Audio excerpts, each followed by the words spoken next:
ሰላም ሰላም እንደምን አላችሁ? ይህ ጠሽ ቲቪ ነው። ሳምንታዊው ሳቅ ስላቅ የተሰኘው ፕሮግራማችን እነሆ ጀምሯል። ህዝብ ጀርባውንና ትከሻውን እንዲሰጥ ተጠየቀ።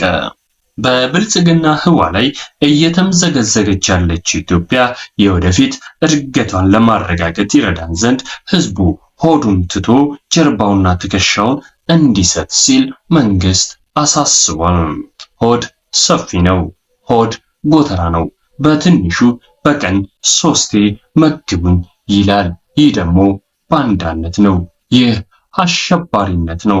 ለሀገር አለማሰብ ነው። ስለሆነም ለህዝቡ የሚጨነቀው መንግስት በተከታታይ ለሚጥላቸው የግብር አይነቶች ህዝቡ ለግርፋት ጀርባውን እንዲያመቻችና ሌሎች ሸክሞችን ለመሸከም ትከሻውን እንዲያሰፋና እንዲያጎብጥ ተጠይቋል።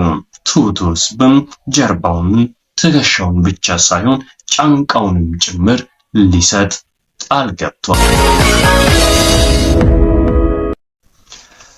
ኢትዮጵያ በሙስና ራሷን ቻለች። እንዴ ኤኮድሮም የታወቀ አይደል እንዴ? ኦኬ ዜና ነው ላንብበው። እሺ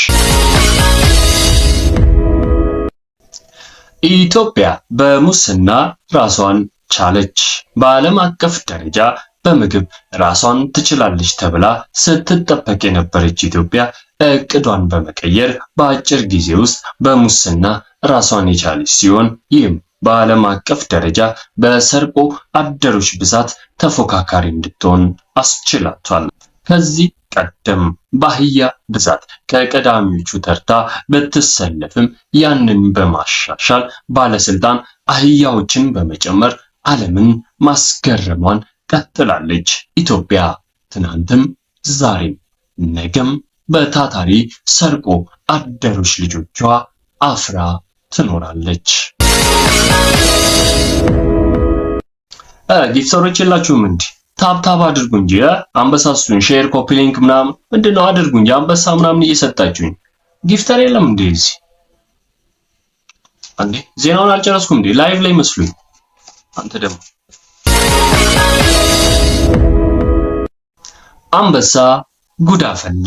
በአሁኑ ሰዓት በርካታ ዜጎች መደበኛ ስራቸውን ትተው ሌሊቱን ሙሉ ስልካቸው ላይ አፍጣው ታፕታፕ አድርጉልኝ፣ ሮዛ አበባ ላኩልኝ፣ አንበሳ ስጡኝ እያሉ ልመና መውጣታቸው ተገልጿል። እንዴ መንግስትም በልመና ነው ብዙ ነገሮችን እያሰራው እያላል ነበር እንዴ? ይሄ ምን ታዲያ ዜና ነው? በገሃዱ ዓለም አንበሳ ቢያጋጥመው ሁሉም ጥሎ የሚሮጠው ትውልድ በቲክቶክ ላይ ግን አንበሳ ላኩልኝ እያለ ሲለማመጥና ሲያለቅስ ማየት የተለመደ እየሆነ መጥቷል። 4 ኪሎ ያለውን አንበሳ ግን ወደ ጓንታናሞ መላክ የሚቻል ከሆነ የቲክቶክ ካምፓኒ እንዲፈቅድልን ስትል ጠሽ ቲቪ ትጠይቃለች። ኢትዮጵያ ልትመክር ነው። ከማን ጋር ናት? ኢትዮጵያ ልትመክር ነው። መከራ ያልመከራት ሀገራችን የምክክር ኮሚሽን አዘጋጅታ ልትመክር ደፋ ቀና እያለች ትገኛለች። ብዙ አፎችና ምንም ጆሮ በሌለባት ሀገር ምክክር ማድረግ ድንጋይ ላይ ውሃ ከማፍሰስ አይተናነስም። ቢሆንም ሀገራችን እመክራለሁ ብላለች። ምክክሩን የሚያስተባብሩት የመንግስት የኢኮኖሚ አማካሪ ዶክተር ቀውሱ ዘግሽፈት የሚከተለውን ሐሳብ ሰጥተውናል። አመሰግናለሁ። እኔ የኢኮኖሚ አማካሪ በሆንም ይመለከተኛል፣ አስተባብራለሁ። ምክክር እኮ ምንድነው? ኢትዮጵያ ትመክራለች። ሁሉም ዜጋ የማውራት መብቱን መጠቀም አለበት ብለን እናስባለን። መንግስትም ደግሞ የማሰር መብቱን መጠቀም እንዳለበት ደግሞ መረሳት የለበትም። ይሄ ዊን ዊን አፕሮች ነው። ሰጥቶ የመቀበል ምንለው ይሄንን ነው። አየህ ብዙ አጀንዳዎች ይነሳሉ። እዛ ላይ እንመክራለን። ህዝቡ የበላይ ነው።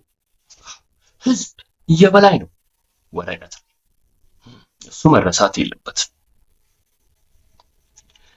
መንግስት ደግሞ ሲፈጥረው ባይ ኔቸር ጆሮ የለው። ይሄ ተፈጥሮ ነው እንግዲህ ምንም ማድረግ አንችልም። የሚለወጥ ነገር ተፈጥሮ ትለውጣለህ አትለውጥም።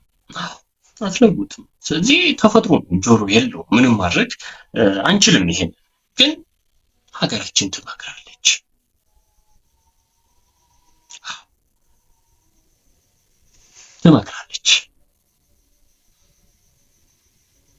መከራ ላይ ትከመራለች ቢሉንም ትመክራለች። ለሰዓቱ የነበሩን ዜናዎች ይህን ይመስሉ ነበረ። መክራችሁ ጨርሳችሁ ሳምንት እንገናኝ። መልካም ጊዜ